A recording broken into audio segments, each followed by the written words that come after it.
Don't dwell on the past, creating the future you desire. Remember, you can't go back and change the beginning, but you can start where you are and change the ending. It's time to take control of your journey.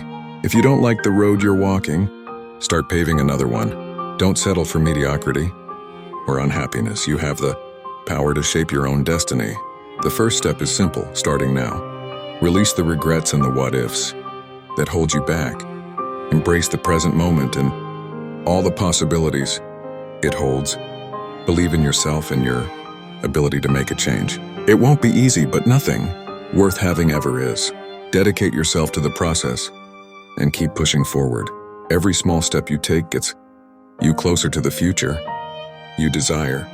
And remember, you're not alone on this journey. Surround yourself with people who support and uplift you.